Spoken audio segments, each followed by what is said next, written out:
Okay, what up, ladies and gents? It's your favorite Asian robot right here. Hopefully, your favorite official content creator for the First Descendant. And today, what I'm going to talk about is update 1.2.0, which is also the update for Season 2. All right, let's go through the patch notes together. I'm going to walk you through it. Unfortunately, no background music this time because I'm not in Albion. Normally, my character sits in Albion, so you can hear that. But unfortunately, they're not there. So today, this is going to be pretty silent. But that's okay because I'll still talk you through it. Now, Update 1.2.0 drops today on Xbox, PS4, PS5, and Steam. The update is called Void Chaser. Essentially, you have found an unknown ship in the Void Abyss where the radars cannot penetrate. Several mutated colossi have also been detected to be on the move.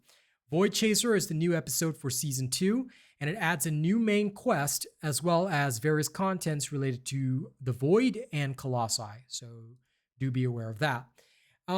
The new quest can be obtained from Nell at the headquarters after you reach Mastery Rank 8. And if you proceed with the Void Vessel main quest first, the progress of your existing main quest will remain unchanged. The Bastion of Eternity progresses independently from the main quest, and the disappeared Vulgus fleet and Corel schemes will return soon. Okay? Now, here's the new content, the Void Vessel. All right? The Vulgus vessels were destroyed while crossing dimensions, and the Void space has many drifting spaces. Some of y'all who play Warhammer 40k will recognize the concept because this is essentially a space Hulk. All right. These potential threats called the Void Vessels require investigation operations from the Descendants. In the Void Vessels, you are going to encounter champions that have Legion shields, which can be destroyed by Descendant skills, and RK Obstruction that can only be destroyed with firearms. Okay. There's a new commander called Dread Armor Force. He's been added as the commander of the Vulgus for this operation. 1 of 3 random paths are chosen for the Void Vessel operation, and you can acquire blueprints and materials for fellow enhancement item research, materials for Keelan research, and crystallization catalyst research materials in the various inboxes that can be found on our way. There are various tiers of data vaults that will appear per commander defeat time, and you can acquire research blueprints, codes for the new Descendant Keelan or fellow, and crystallization catalyst research materials in all of these data vaults. If you already own fellow, the reward acquisition chance of the data vaults changes. So once you get your Doge, things will change. A decryption key is needed to open an inbox. However, when you complete the Void Vessel mission, you will get decryption keys that can help you open these inboxes. Okay? So that's about that. If you guys are confused, please tune into the stream right after the season drops so we can actually check things out. The new Descendant is called Keelan. All right. I don't think I need to go through his skills, but if you do want me to go through them, then please ask on stream or I can do it elsewhere. But basically, everybody should know about his skills already because this was revealed during the live stream and all that. I'm going to briefly take a look at them. The first skill basically is called, his passive is called Erosion, whereby using a skill increases the acidic infusion level and grants him agility a certain number of times. Agility's effect increases the skill power and movement speed with each stack of agility. All right. Void Corrosion is his first skill, allows you to target. Basically, you can fire Void Corrosion and inflict acidic decay to the target. As the effect range increases, the number of maximum targets increases as well. All right, inflicting additional damage to enemies that are already affected by acidic decay. So you can sort of like shoot this and then shoot it again. Onslaught is his dash, which will allow him to dash through the pierced target and cause an explosion when completed to deal damage and knock back to nearby enemies. The skill inflicts acidic decay to the hit target and additional damage to enemies that are already afflicted by acidic decay. The stack cooldown is decreased by the number of enemies pierced. Okay, while dashing, you do not receive damage from some traps. Septic Gust. Deal damage and inflict acidic decay to enemies within your range. All right. Now, what's cool about this one is that enemies that are already inflicted with acidic decay will get blood rot. Enemies inflicted with blood rot will explode after a certain amount of time. Tremor. If they're enemies within range afflicted by acidic decay, you will deal damage in proportion to the number of stacks on the target, like the number of stacks of acidic decay on the target. All right.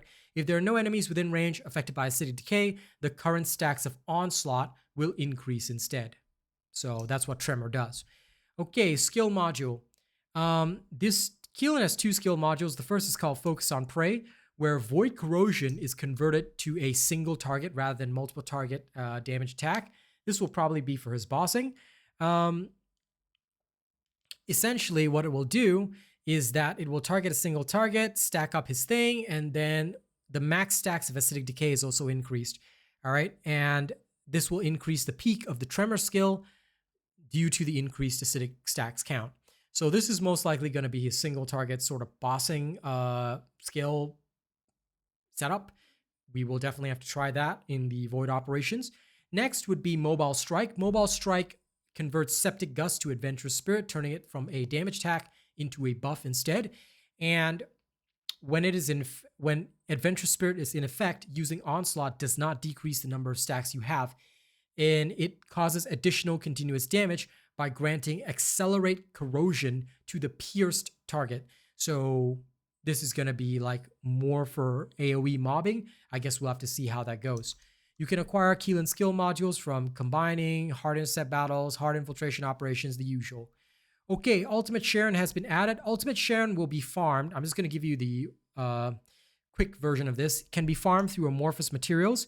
Certain patterns are no longer in the game. They are now being substituted by their AC variants. Okay, so these AC variants will be in the game instead. The new skill modules are Area Suppression, where Flash Short Sword is converted to throw daggers to nearby enemies. Daggers will pierce through enemies at a certain level, and hit targets get electrocution debuff, and with a critical hit, the cooldown is recovered by a certain amount based on the hit count of your Flash Short Sword. Okay, Ambushed is different because Ambushed will focus on her ambush skill, where you will get a movement speed increase in the active camouflage state. When you kill an enemy or deal a critical hit to an enemy, you regain active camouflage state with a set chance. Shock Nuts, which I believe is her second skill, is converted to frangible rounds and can deal damage by hitting enemies, inflicting electrocution to the target. So this is another thing that will happen. Okay. The new ultimate weapon, Voltia, can be acquired by the Battle Pass. So this weapon is only acquired from the Battle Pass. It cannot be acquired in any other way. So if you guys do not want to miss out on Voltia, then you have to get it this particular season. It has a unique ability called Chain Current, where if you discharge the chain current that links targets within a certain range when hitting on a target, it will deal damage to all linked targets. Chain Current deals additional target damage to targets with Anti-Void Shield and Anti-RK Shield. Enhancing unique abilities increases the chain count and shortens the trigger cooldown. Okay, the other unique weapon is Hammer and Anvil. Hammer and Anvil can be acquired from infiltration operations and amorphous material. Its unique ability, I don't quite understand it, but it's called Multiple Barrels. You can press the aim button, so the ADS key or mouse button will be used to change the weapon's firing mode. So rather than aiming, and convert the ammo fired to the barrel.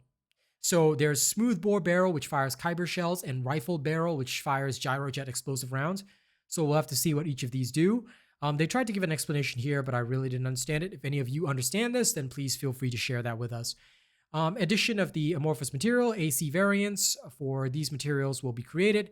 The AA variants and AB variants, some of them can no longer be acquired. They are now replaced by AC variants instead. Okay? All right. There is a new external component set called the Hunter set.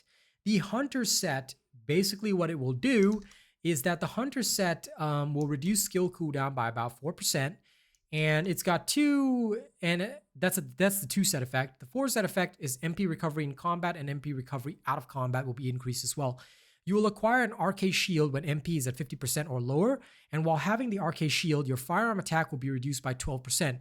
And upon getting a hit, you will remove the RK shield and recover MP by 30%. So this is what will happen. You can get it from killing the commander in the Void Vessel. The 2 set effect, I guess, is kind of useful. I mean, it's only 4%, but 4% could give you a breakpoint for some skills, so do be aware of that. But I'm not too happy with the 4 set effect, especially reducing my firearm attack. I guess if you're playing a pure skill Descendant, this won't be a problem, but we'll have to see. Okay, new modules. Now, I'm only going to go through this for the first category because they are roughly the same for every single category. Okay, there are some differences. Okay, for example, the first one for special rounds is called Superheated Plasma, whereas for general rounds it's called Tenacious Hunter. There are some differences, but the rest are pretty much the same. So let's talk about it. For general rounds, here are the new modules that are going to be introduced into the game. These are ultimate modules that can be used together with the existing ultimate modules. So whatever ultimate module you have on your weapons already, you can add another one on top of this, which is pretty fantastic. So let's see what they can do. The first one, where when you reload, you will get an increase to your weak point damage of 5% for 3 seconds. Each successful weak point hit during the effect will increase your weak point damage by plus 5% up to 20 stacks. Okay, up to 20 stacks. 20 times 5 is 100% extra weak point damage. Cooldown is 15 seconds. So I don't know. It only lasts for 3 seconds. So I'm assuming this would be most useful with something like, oh, sorry. It says general round handgun exclusive. My bad. I didn't catch that. You won't be able to use this on Enduring Legacy. So this will only be for your handguns. Use it if you want to. I think it might work for some of the handguns, but again, since none of the handguns are used for bossing, I don't foresee it being a bosser, but we'll see. Who knows? I might be wrong. Okay. The next one is for any kind of general rounds weapon. All right. These first 4, heat circulation, chill circulation, electric circulation, toxic circulation, will increase the player's respective elemental attacks. So the heat circulation increases fire attack by up to 89.6% for 5 seconds, and it's got a cooldown of 20%, 20 seconds. This only applies when there is a burn effect on the target.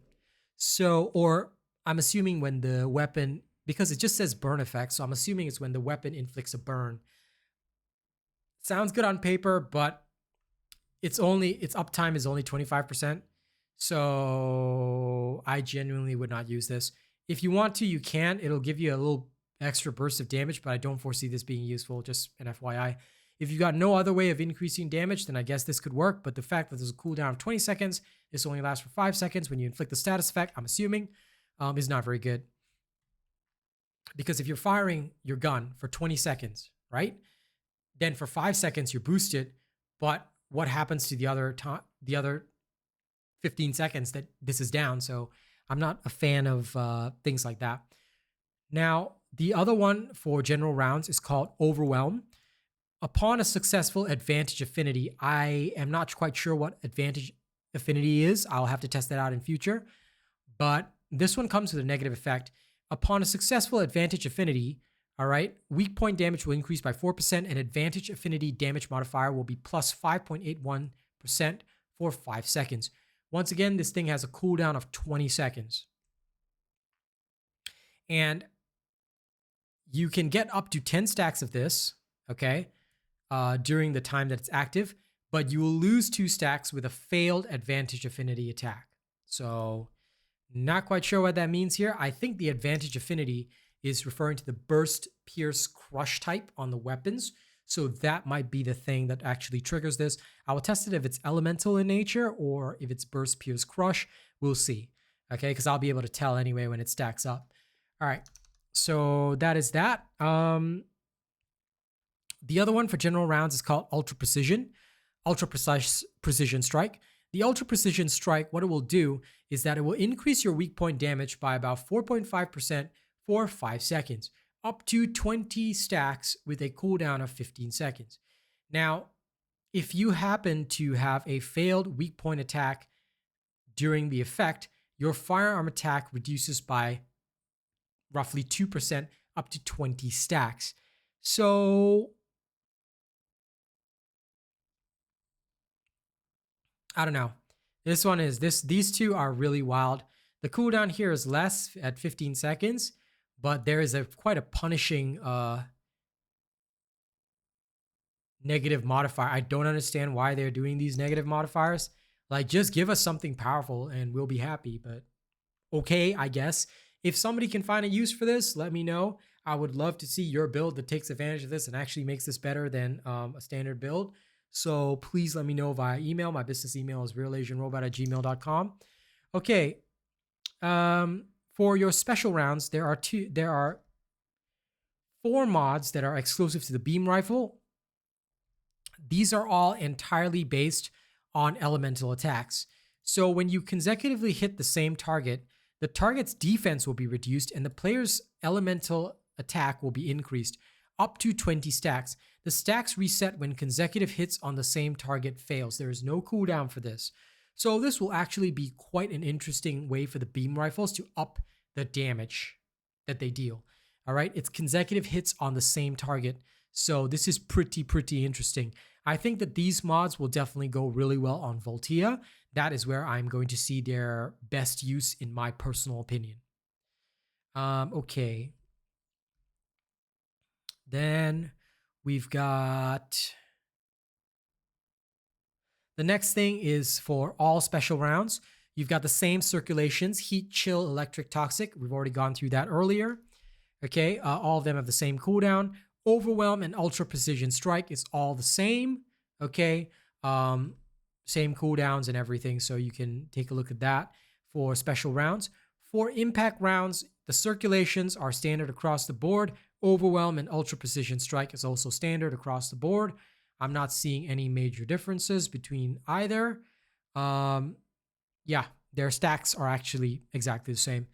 So that is pretty cool. Effects also last the same duration.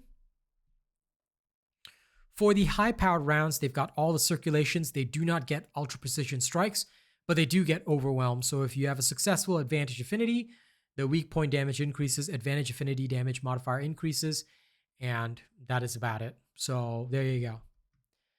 If any of these modules are useful to you, let me know, because I don't foresee them being useful to me at all. But that is me personally. That is just my personal thoughts. If they are useful to you, then I hope that you guys will be able to use them well and utilize them well in combat. Okay, let's carry on. Okay, Doggerino. Everybody's interested in this because we all love our Doggerino. Okay, how do you get the Doggerino? You go through the Void Vessel. So same as before, you go through the Void Vessel, you can get your Doggerino. A new fellow Hagios Sheepdog has been added. There'll be other fellows in future that will be coming. You can interact with the new fellow. Growth-wise, the fellow can acquire XP through enhancement items and level up with it. Enhancement items can be acquired by researching with the research blueprint and materials from the Void Vessel. So, how do you level up fellow? Go through the Void Vessel. So that's what we're going to be doing tonight. We're going to be doing nothing but grinding the Void Vessel. It's going to be awesome. Okay, abilities. Fellow will increase the module drop chance, increase modifier. Okay, the stat will increase gradually per its growth. That means as it levels up, that stat increases. It will also auto pick up items and auto dismantle items for you. So it will automatically pick up items in the consumable and inventory within a certain range. The item recognition range increases gradually per growth. Now, because it is consumable and inventory, I assume that this does not mean that this means it will not pick up the ammo and health orbs and all that. The other thing that we have to take note is that we don't know whether it will pick up gold and kyber. I hope it will, but I will happily test this out when I get my hands on my Doggerino. Okay, for auto dismantling items, please take note that fellow will periodically dismantle items that the Descendant acquired. Dismantling is performed when the inventory is full of items. So items for dismantling are selected as per the exclude from junk filter. All right, so if your filters are set up in accordance with the guide that I produced, you should have no trouble getting your auto dismantle to work. View fellow setting. In the view fellow setting in options gameplay social, you can select view all or view my fellow only. I highly recommend you set the option to view my fellow only, because if you're viewing every single fellow, I'm going to tell you right now that your whole screen is going to be swarmed with fellows. Everyone's going to have a fellow, so this could cause you a lot of lag. So I'm going to switch it to view my fellow only. For inversion reinforcement, some inversion reinforcement items and stats have been improved, and some item effects have been changed. Aggressive items have been added along with existing defensive items, and achievement conditions were eased so that you can select items to situations. The hunt tree is basically the same, but all the stats have been improved. Just to give you an example, max HP used to be 9.5% in the previous season. Now it's 11.7%. All right, so just take note of that. I'm not going to go through the first tree because the first tree doesn't matter. It's all the same, just that the stats are better. Second tree, this is where it gets crazy. Last season, there were resistances, which we don't need anyway, except for maybe Deathstalker, right? Okay, this season, they're giving you elemental damage. There is no reason not to frequently change your tree and use whatever elemental damage is right for you. This is what is so freaking awesome this particular season, because you're gonna have a damn good time with this. Okay, so this particular season, what you can do is you can actually like choose the elemental advantage based on whatever you're fighting. And here's the thing. So if I would just, like, all of them are the same. So if I just look at chill focus round, you will inflict chill focus round effect on a firearm hit. Chill focus rounds add chill attack equal to 4.8% of firearm attack for 30 seconds, up to 5 stacks. The buff is deleted when the duration ends or when changing weapons. But there's no cooldown on it, so you can stack it up as much as you want. This means you will always have 4.8 times 5, all right, which roughly equates to slightly over 20% of your firearm attack transforming into elemental attack. Combined with the enhancement that you already have, it means that you are always going to have an elemental counter, which is beautiful. It's beautiful. Okay, so I absolutely love this. EL is going to be even stronger. And here's the best part. Enhanced focus rounds is the passive ability. Okay. Grants enhanced focus round when the max stacks of focus round is reached. Enhanced focus round grants bypass immunity to a target when it is hit with a firearm. Bypass immunity causes all attribute resistance for the target to drop by 4% up to 5 stacks. Okay?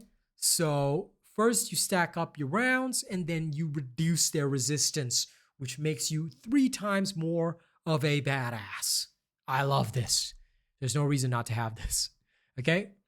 Now for the recovery tree, what they've done is they've changed the effect of the first one to recovering HP every 30 seconds with a chance to recover different amounts. Selective neurostimulation is the same. Triggers every 45 seconds, recover MP at set chances with different amounts, okay? Recovery maneuver, which is the shield one, they've buffed it so that it used to be 2.5%, now it's 3% of your max shield. Okay, so the maximum recovery is 30%. Cooldown is every 25 seconds. So they've changed the cooldown. It used to be 20 seconds. It's 25 seconds now. Take note of this. Okay, so recovery maneuver is not going to be appropriate on every situation. It's still the best for shield builds. Take note of that. Okay, heightened sensory cells is that when last time it used to be RK assimilation when an ally is nearby. Now it's when an enemy is nearby. You will be granted RK harmony every 0.5 seconds. It takes 4 up to 4 stacks. When max stacks is reached, up to 4 stacks. It takes 2 seconds to trigger this effect. The cooldown, however, is 25 seconds. So every 25 seconds, it'll take you 2 seconds. When an enemy is nearby, you'll recover 20% of your hit points, 8.5% of your max MP. Up to you if you really want this. You can choose to use it if you want. Okay? Okay, for the survival tree. Now, this is where we laughed about it a lot on stream because the survival tree is, in fact, quite hilarious.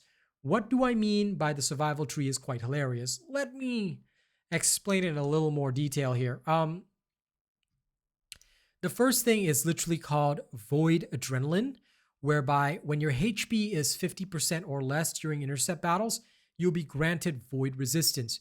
Void Resistance will essentially adjust the incoming damage modifier by 16.5% for 15 seconds. The cooldown is 35 seconds, so you can consider that. Antibody Explosion is hilarious because I think this is a typo. Upon successfully hitting an enemy, inflict the antibody explosion effect. All movement speeds are increased by 2050 for 30 seconds. The cooldown is 20 seconds. This is why we were laughing because I think they must have typoed this. Maybe the cooldown and the duration are reversed or something. Because a movement speed of 2050, okay? Just to give you some perspective, sprint speed was 800 in Season 1 for the fastest weapons. Now, I did hear them say they're going to be changing sprint speeds and stuff, but here's the thing. If that is what your movement speed is, all right, and up there, you've got 2050. That is close to 3 times the movement speed.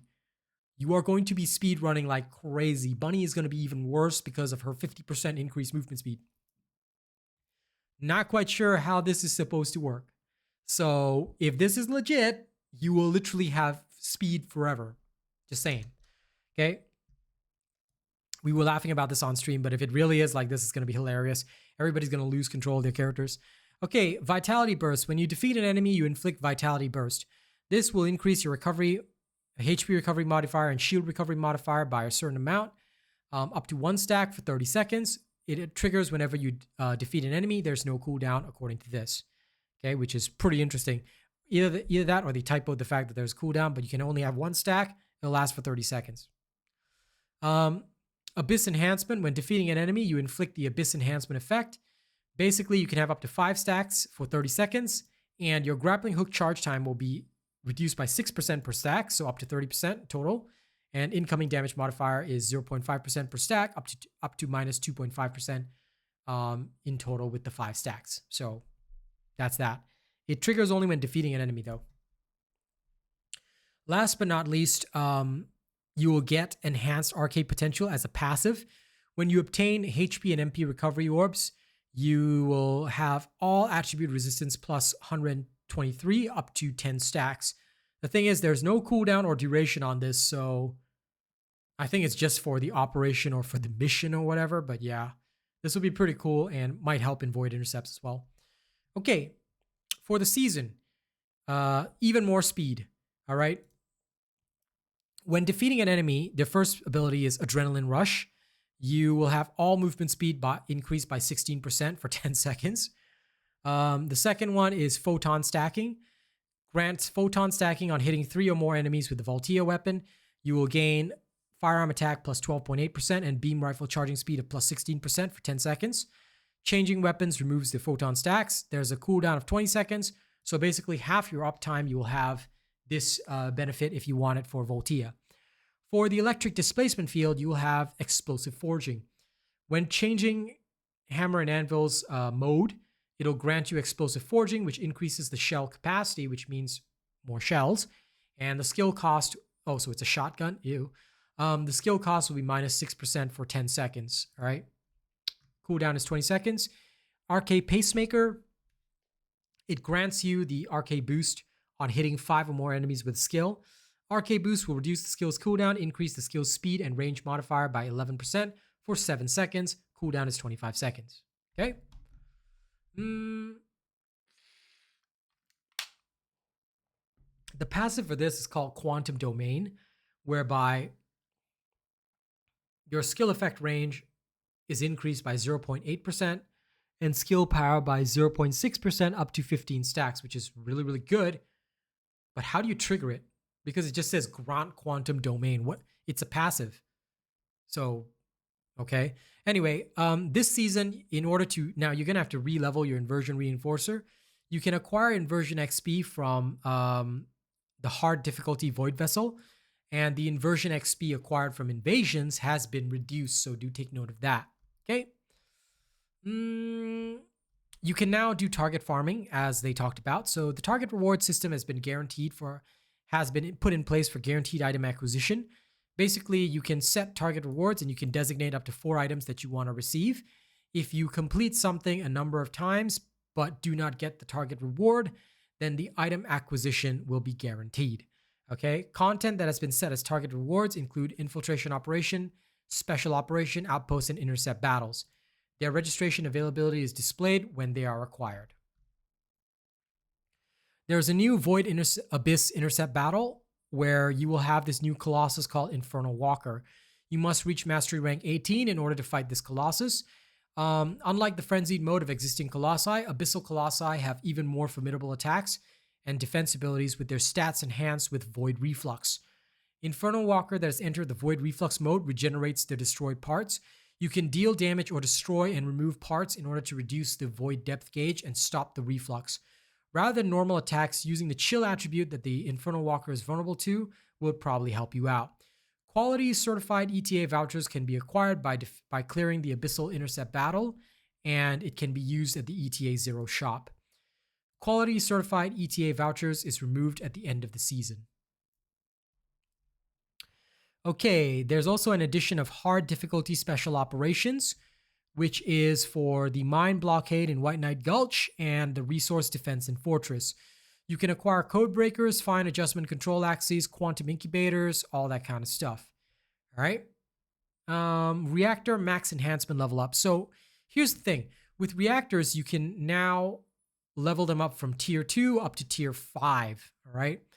And in order to do so, you're going to need a dimension analyzer. The dimension analyzers can be acquired through research. You're going to need quantum incubators, ion accelerators, and precision ion accelerators. Quantum incubators can be acquired from the Abyssal Intercept Battle, hard difficulty special operations, and from the Void Vessel. So do take note of that. Infiltration support function has been postponed to hotfix 1.2.1. And as for the battle pass, season 1 is over. All right. I've already talked about this in my previous video. Start of the season 2 battle pass has begun. You can earn a variety of rewards, including a Keelan square sunglasses, all right, head skin, a Freyna head skin, which is called Elegant Style, and more. I do have to tell you that the Battle Supply Shop has a blonde look for Sharen, which you can kind of see up there, and also a hair for Glay. So I will be wanting this straight away. I don't care for their outfits. It's the hair I want. I need that. So that's gonna happen for sure. You can also obtain Glay's makeup, head skin, Sharon's makeup, head skin, all that kind of stuff. So supply coins, gather them as per normal. The Season 2 bonus shop now includes code breakers and code analyzers, so you can grab that in the bonus shop for those of you that have bad luck with the code breakers. Okay, the skins, I'm not going to go through them. Check them out in the shop when you get there. Just make sure that, guys, if you haven't already registered me as your official creator, make sure you do so. Link is in the video description, okay?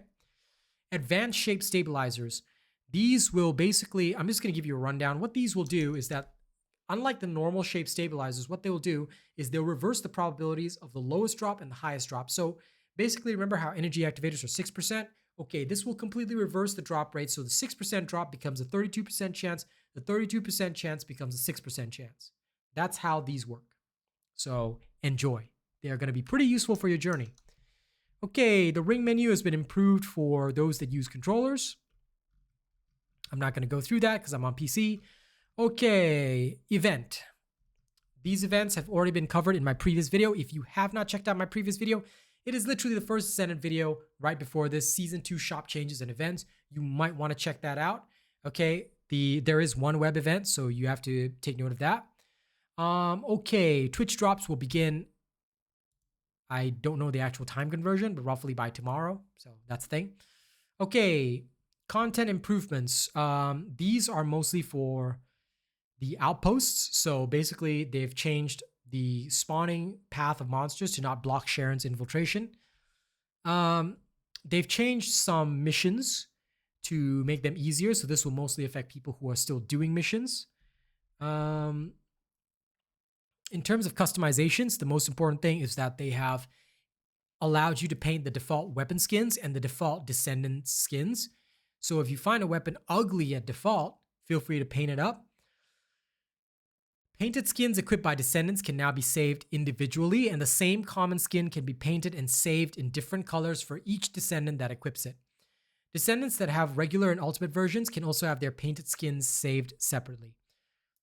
Paint sorting improvement. Paints that have been applied to skins will now be displayed at the top of the paint list rather than at the bottom, so that should help. Okay, I'm going to give you a summary of this. They've basically changed the matchmaking logic. Previously, they set the matchmaking logic to a fairly wide band. They're not doing that this time. Now, what they will try to do is we'll try to pull players that are closest to your region to you first, therefore reducing the amount of server lag. The next thing is that they'll try and put players on the same platform together with you. You can read the producer's comment if you want, but essentially they wanted to ensure that players get a better matchmaking experience, even though it might take slightly longer to find a match. They are prioritizing the matchmaking quality over the matchmaking speed and time. So do be aware of that. Your matchmaking may take a bit longer, but you're more likely to find players in your region, all right? Well, in the region closest to you, so hopefully you don't encounter and experience as much lag. So there's that. Beginner care improvement, basically they're helping out new players by ensuring that they give away modules, stuff like that. Glay and Enzo can now be acquired through certain missions, which should help them out as well. There will be quests that guide you through this as well so that people can get Glay and Enzo more easily. And they've added the Ultimate Equipment Research Consecutive Requests quest, which supports the crafting of 2 types of ultimate equipment, Greg's Reverse Fate and the Executor. Cool, fair enough. So everybody will now know about Greg's at least. There's a ping system. They've added a ping system that allows you to display pins on the screen or see the pins of your squad members while playing. You can share your movement and attack points with your party or squad members. It's the default Y key on the keyboard, so you can use that to ping, ping, ping, ping, ping. All right, this will actually be quite helpful if you really, really need it. However, it's not available while you're in Albion or during matching, so take note of that. The ping system will definitely be a big help. Okay, in terms of content, they have made certain content a lot easier. Most of this is to do with normal mode. So do take note of that. If you are new to the game, you might want to read these patch notes yourself. I'm going to skip over them because they are not really relevant to most players right now. And newbies, well, they'll be guided by us when they come to stream anyway. Okay, here's the meaty part of the patch. They have improved the skills of some Descendants. For Viessa, I'm going to try and run through this quickly. The Ice Sphere has a reduced cooldown and the enemy projectile search distance has increased. Frost Road increased to movement speed. All right, shield recovery of Frost Road has been changed to a continuous recovery per tick. And the total amount of recovery is more. Cold Snap had its damage increase, and Blizzard, this is the key for bossing, the damage interval of continuous damage is now shorter, and the burst damage of Blizzard has been increased, so this is pretty good. Glacial Cloud should still allow you to throw it. I don't know how much it'll modify Blizzard's damage, but I definitely have to check that out. Hyperthermia, basically the damage of the Ice Needles has been increased. Everything else is pretty much the same as what has already been described. For Cold Snap Watch, the cooldown has decreased and continuous damage of chill has been increased for Cold Snap Watch. Cold Cohesion, cooldown has decreased even further. For Absolute Zero, the skill critical hit rate has been added, and the damage of Ice Spheres has been increased. So for those going for those crits, Absolute Zero is probably the way for you. Cold Snap, the damage is increased. Blizzard, the damage interval of continuous damage is shorter, and burst damage has increased as well. So this is for Absolute Zero builds. Interesting. Okay, for Valby, basically she received a buff to all of her continuous damage skills, so we definitely have to check that out once the game actually drops. I think it's going to be really interesting. For Supply Moisture, Firearm Attack increase has been added. For Water Play, continuous damage of the small puddle has increased. For Tidal Wave, passing damage of Liquefied has increased. The burst damage of Liquefied has increased. Hydro Pressure Bomb, cooldown of Hydro Pressure Bomb has decreased. Damage of Hydro Pressure Bomb has increased. And Spiral Tidal Wave, stack cooldown of Spiral Tidal Wave has decreased. Burst damage increase, continuous damage increase. So this is shaping up to actually be like really, really freaking cool. I am super interested to see how this works. Genuinely very interested in seeing how Valby comes up. So I'm definitely going to have to try her out. Okay, for Sharen, the cutoff beam's damage has been increased and MP cost has been reduced. The transfer motion to another skill transition to another motion after using a skill is faster. For Release Cutting Force, which pairs off with this, the things are pretty much the same, but the cutoff beam now flies faster and travels a greater distance. The damage of the cutoff beam has increased. For Active Camouflage, using it is now faster. Even if you press multiple times, you won't accidentally turn it off because a short cooldown has been added so that pressing the skill button consecutively does not immediately disable the effect. Movement speed now increases while in Active Camouflage. An effect has been added so that you will not be detected by all traps and will not be damaged by some traps while in Active Camouflage. Skill critical hit rate and firearm critical hit rate increases have been added to the ambush state, which is amazing. Overcharged Edge basically has exactly the same thing. All right, so these two are the same. It's just letting you know that Overcharged Edge, which pairs with Active Camouflage, has the same effect. Shock Nuts now deals damage. I laugh every time I have to say that name, but yes, Shock Nuts now deals damage. Enjoy shocking nuts. Okay, for Void Domination, the damage of short swords has increased. And for flash short swords, the maximum number of short swords that can fly at a single target has been increased. And the damage of your short swords has been increased for flash short sword. So do take note of that. Luna, basically, I don't really understand the changes because I don't really play Luna. But pretty much the inspiration gauge no longer decreases whenever you fail a note. The inspiration gauge does not decrease on enhanced state failure. Stage presence, the cooldown of stage presence has decreased. MP decrease on shooting failure on note has decreased. The maximum stack count of perfect pitch effect has decreased. And the skill power modifier per stack has increased. So Luna should buff everybody even more now. For Noise Surge,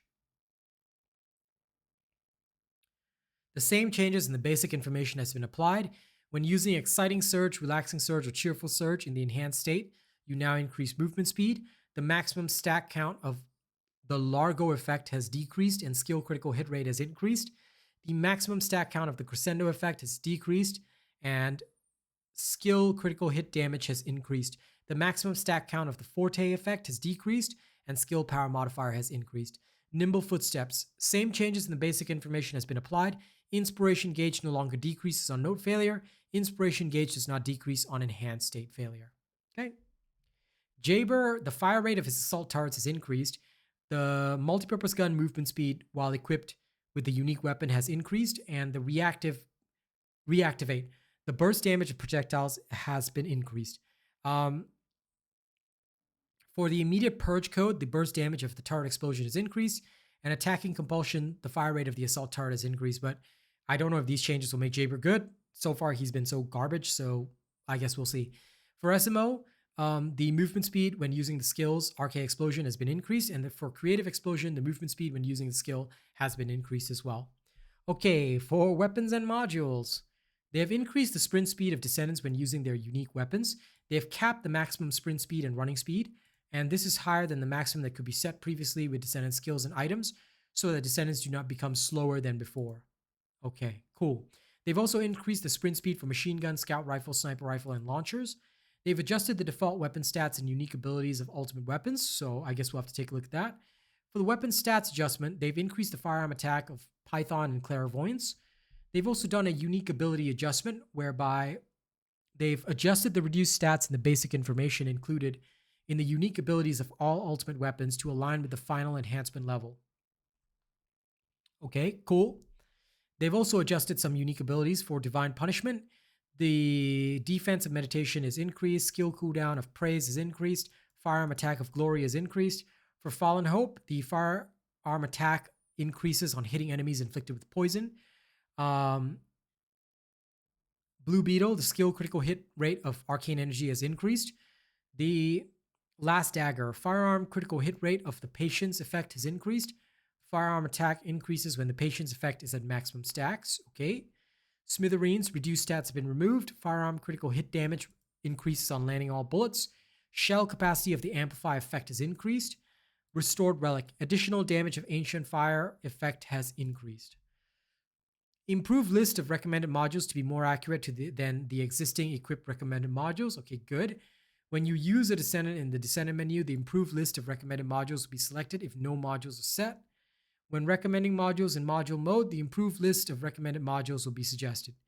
There's a new quest. Ultimate Equipment Research will drop 1 item each for Executor and Greg's Reverse Fate Research. Cool. Reactor changes. Okay, this is a big one that you guys have to pay attention to. The ultimate reactors have been changed from, instead of using like Thunder Cage, it'll now say when using a submachine weapon class. So now it's based on weapon classes. This will really help you out a lot more. So for example, previously Piercing Light, now any sniper rifle can apply it. Previously Scout Rifle, any Scout Rifle can apply it. So this will genuinely help you out. And basically it makes them effectively the same as purple reactors, except that you have to mount the weapon. So when using the submachine gun weapon class, that means you have to have it in your hand. Unlike the purple reactors where you just have to have it equipped. So do take note of that, yeah? There are some changes to the reactor difficulty level rewards and reactor farming. These ones I will cover more later on. So I would suggest you read it yourself if you want to, but effectively, there's some there. Well, it's hard to say whether they're positive or negative. I'll see as we go in game, but it sounds positive to me. Okay, UI changes. Let me see if there's anything important. Right, consumable slots are now unlimited, so you don't have to worry about them. There are some changes for modules, dismantling, combining, and all that, where you, sorry, for combining specifically, where you can selecting all 4 modules at once when combining modules. So there you go. Select and select all are only available in the view duplicate module state. Add a deselect and deselect all options, so you can immediately deselect items you have selected in the selected items list when selling blueprints.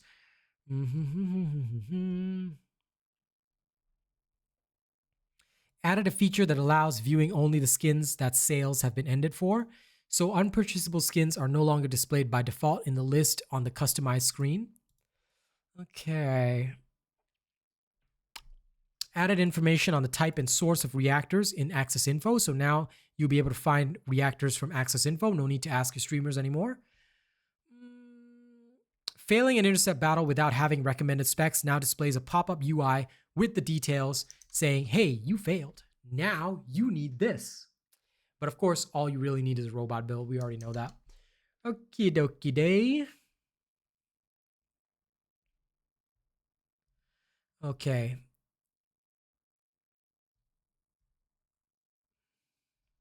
Now, these are important changes, although they're listed as miscellaneous. Beam attacks from common and commander monsters can now be dodged. Commander monsters now display a HP bar when they appear. Items dropped by common and commander monsters now spawn directly on the ground. Boost items can now be used in the consumable inventory. So boost items collected from your mailbox will now be placed in your consumable inventory, and then you can use them from there. Same for the stuff from the battle pass, so do be aware of that. This will actually be really, really good. You can change Descendants near the tactical mobility transporter, which means the smaller ones on the map, you don't have to go to the big outpost to change. You can now change them at the smaller outposts. They've improved it so that changing Descendants at the camp or at the tactical mobility teleporter fully restores your HP, shields, and rounds as if you are respawning. They've fixed terrains that hindered character movement in Echo Swamp, and they've removed the additional reward for using Void Shards in the Void Fusion Reactor, instead added the removed rewards to the main rewards. Cool. Cinematic option has been added to the game, so those of you on super beastly PCs can now have quality above ultra, so enjoy. Okay, bug fixes. They fixed an issue where teleportation would occur even after entering the battle area of infiltration or invasion dungeons on normal or hard difficulty. For Descendants, they have fixed an issue where falling bombs would clump together when using Kyle's skill module. The rest of these, I think, you can go through them yourself if you want, but they're mostly just bug fixes for Descendants. There are quite a few fixes for Luna's stuff, something for Enzo's drones, but I didn't see anything that was specifically relevant to what we're already doing. So yeah, do take note of that. Weapons and modules.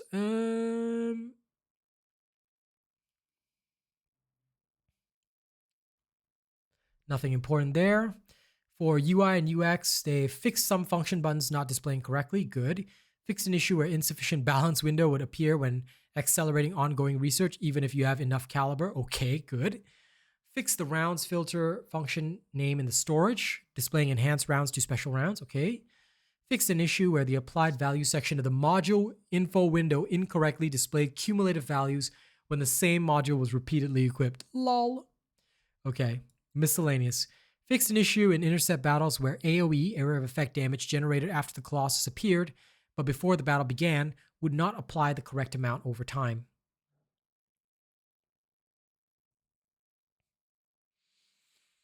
Okay. Hopefully that's a good fix. I mean, usually I only cast when the Colossus appears, but okay. Adjustments have been made so that the damage amount is no longer displayed when an enemy is killed, and the damage amount is not shown when a lot of damage is displayed at once. Okay. Why? I like to see my damage flying. But anyway, that's about that.